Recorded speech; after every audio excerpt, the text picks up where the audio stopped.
प्रिय भक्तों, पूज्य गुरु जी ने अपनी 2 दिन पहले की कथा में एक ऐसा विशेष उपाय बताया था जिसे उन्होंने अब तक अपनी किसी भी कथा में नहीं उजागर किया था। पूज्य गुरु जी ने कहा कि जब आपके हाथ तंग चल रहे हों, जब रुपए पैसे कहीं से प्राप्त ही न हो पा रहे हों और जीवन में चारों ओर से केवल परेशानियां ही आ रही हों, तो ऐसा समय हो सकता है जब व्यापार, फैक्ट्री, नौकरी, दुकान या कोई भी अन्य काम ठीक से न चल रहा हो, चारों तरफ से लगातार नुकसान का सामना करना पड़ रहा हो और आगे निकलने का कोई रास्ता न दिख रहा हो। ऐसे में आपको एक विशेष उपाय को 1 दिन के लिए अपनाना है। गुरुजी ने कहा कि कुछ ही दिनों में आप देखेंगे कि आपके जीवन में चमत्कारिक परिवर्तन आने लगे हैं। धन प्राप्ति के नए नए मार्ग खुलेंगे, जीवन की सभी बाधाएं समाप्त हो जाएंगी और आपको सुख संपन्नता प्राप्त होगी। तो आइए जानते हैं इस विशेष उपाय के बारे में। उससे पहले यदि आपने अभी तक कमेंट बॉक्स में जय माता लक्ष्मी नहीं लिखा है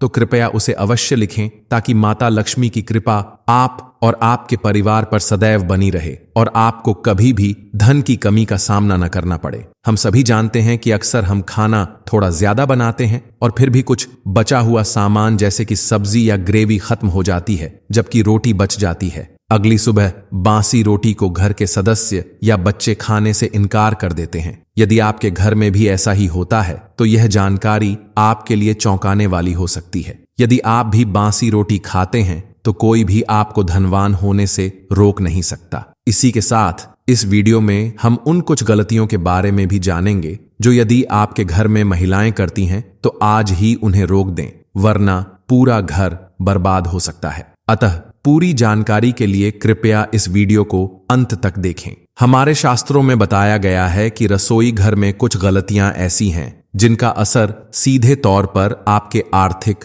और शारीरिक स्वास्थ्य पर पड़ता है। शास्त्रों के अनुसार यदि रसोई में कुछ अशुद्धियां होती हैं तो वह व्यक्ति और उसका परिवार गरीबी के घेरे में आ जाता है। शास्त्र स्पष्ट रूप से कहते हैं कि जिस घर में माता अन्नपूर्णा का वास हो वहां सभी देवी देवता एक साथ निवास करते हैं और उस घर में अनाज का भंडार तथा धन दौलत की वर्षा होती है। इसलिए यदि आपके रसोई में निम्नलिखित अशुद्धियां पाई जाती हैं तो उन्हें हल्के में न लें और न ही नजरअंदाज करें, क्योंकि ऐसा करने से आपका पूरा घर गरीब हो सकता है। सबसे पहले बात करते हैं रसोई में होने वाली अशुद्धियों की। पहली गलती यह है कि कुछ महिलाएं खाना बनाने से पहले स्नान नहीं करती और हाथ पैर साफ नहीं रखती।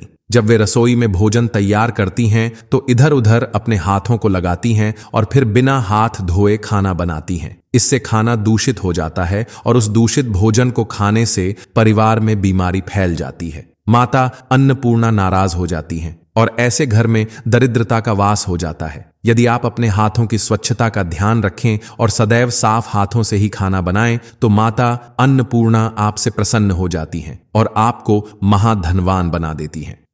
दूसरी गलती यह है कि रसोई घर का वातावरण स्वच्छ नहीं रखा जाता। शास्त्रों में बताया गया है कि जहां भोजन बनता है वह स्थान स्वच्छ होना चाहिए। यदि रसोई की साफ सफाई का ध्यान न रखा जाए तो राहु केतु का बुरा प्रभाव पड़ता है और इससे घर में कलह क्लेश तथा वित्तीय समस्याएं बढ़ने लगती हैं। इसीलिए रसोई घर को सदैव साफ सुथरा रखें और नियमित रूप से गंगा जल से छिड़काव करें, जिससे माता अन्नपूर्णा आकर्षित हों और आपके हर कार्य में सफलता मिले।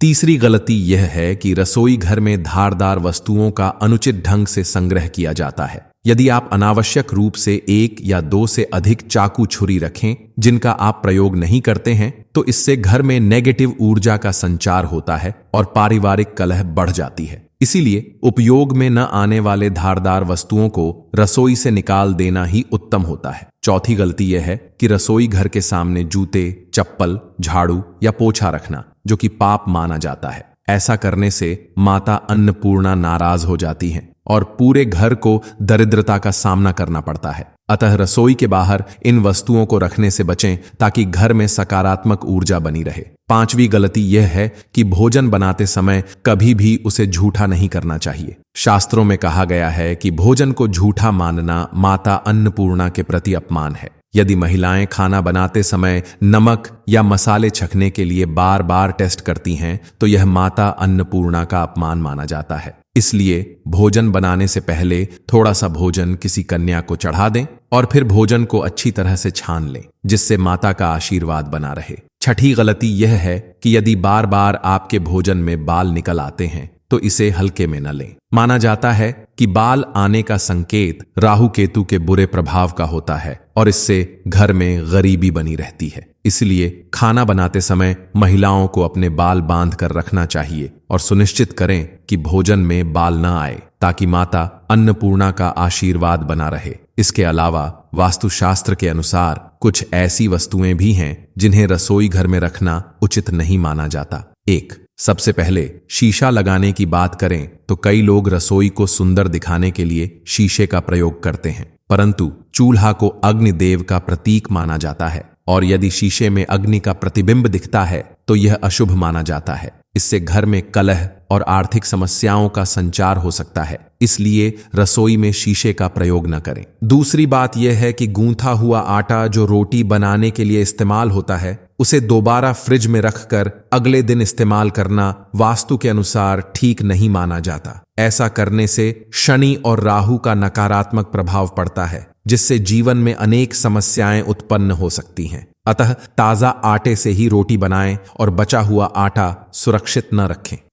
तीसरी बात यह है कि टूटे फूटे बर्तनों का उपयोग करना भी रसोई घर के लिए अशुभ माना जाता है। जब बर्तन टूटते हैं और फिर भी उनका प्रयोग जारी रहता है तो इससे पारिवारिक कलह और मतभेद बढ़ जाते हैं। इसलिए यदि बर्तन टूट जाए तो उन्हें तुरंत बदल दें। अब बात करते हैं बासी रोटी के बारे में। जब भी खाना बासी हो जाती है तो हम उसे फेंक देते हैं, परंतु यह भी माना जाता है कि बासी रोटी आपके स्वास्थ्य और भाग्य के लिए वरदान सिद्ध हो सकती है। बासी रोटी में फाइबर की प्रचुर मात्रा होती है जो पाचन तंत्र के लिए अत्यंत लाभकारी है। फाइबर से पेट फूलने, गैस और कब्ज जैसी समस्याओं में राहत मिलती है। इसलिए यदि रोटी खराब न हुई हो तो उसे फेंकने के बजाय उपयुक्त रूप से उपयोग करना चाहिए। शास्त्रों के अनुसार भोजन का अपमान नहीं किया जाना चाहिए। जो व्यक्ति बासी रोटी को अपव्यय नहीं करता बल्कि उसे ग्रहण करता है, वह माता अन्नपूर्णा का आशीर्वाद प्राप्त करता है। हालांकि ध्यान रहे कि यदि रोटी में रेशे निकल रहे हों तो उसे सेवन न करें, क्योंकि इससे स्वास्थ्य संबंधी समस्याएं उत्पन्न हो सकती हैं। लंबे समय तक बासी रोटी रखना भी हानिकारक हो सकता है, इसलिए रेशेदार रोटी से बचें। अब आते हैं पूज्य गुरु जी द्वारा बताए गए विशेष उपाय पर, जो प्रभावशाली और चमत्कारिक हैं। सनातन परंपरा में गाय माता, गंगा माता और गायत्री का अत्यधिक धार्मिक महत्व है। मान्यता है कि गौ माता के शरीर पर 33 कोटि देवी देवताओं का वास होता है। गौ माता की पूजा करने वाले जातकों पर इन सभी देवताओं की कृपा बरसती है और गौ सेवा से न केवल इस जन्म के बल्कि पूर्व जन्मों के दोष भी दूर हो जाते हैं। हर सुबह जब आपके घर में भोजन बनाने की प्रक्रिया प्रारंभ हो तो सबसे पहले बनाई गई रोटी को गौ माता के नाम से अलग कर दें। भोजन करने से पूर्व उस रोटी को गौ माता को अर्पित करें। यदि संभव हो तो काली गाय माता को अर्पित करें। यदि काली गाय माता उपलब्ध न हो तो सफेद गाय माता को भी अर्पित किया जा सकता है। ध्यान रहे कि गाय माता के लिए प्रतिदिन ताजी रोटी ही बनाएं। यदि आपने रोटी बनाई है तो उसे तुरंत गाय माता को अर्पित करें। यदि रोटी को अगले दिन तक रखा जाए तो वह बासी मानी जाएगी और इससे माता नाराज हो सकती है। गाय माता को कभी भी बासी रोटी न खिलाएं, क्योंकि इससे घर में नकारात्मक ऊर्जा का संचार होता है और आपके सभी कार्य असफल हो सकते हैं। जब भी आप गाय माता को रोटी दें तो रोटी पर थोड़ी हल्दी लगा दें या उसमें थोड़ा गुड़ मिलाकर, या यदि गुड़ उपलब्ध न हो तो थोड़ा घी मिलाएं। इससे रोटी खाली न रहेगी और माता अन्नपूर्णा प्रसन्न होंगी। ऐसा करने से आपके जीवन में सुख, शांति और समृद्धि का आगमन होगा। यदि आप चाहें तो 7 बार गाय माता की परिक्रमा भी कर सकते हैं, जिससे आपके सभी कार्य सिद्ध होंगे। साथ ही आटे की 11 लोई बनाकर उनके ऊपर हल्दी लगाएं और फिर गाय माता को खिलाएं। प्रत्येक लोई को अर्पित करते समय गाय माता के सींग, पीठ और मस्तक पर हल्के हाथ फेरें तथा उनके चरणों का स्पर्श करें। ऐसा करने से आपके सभी दुख दूर हो जाएंगे और आपके जीवन में खुशियां ही खुशियां भर जाएंगी।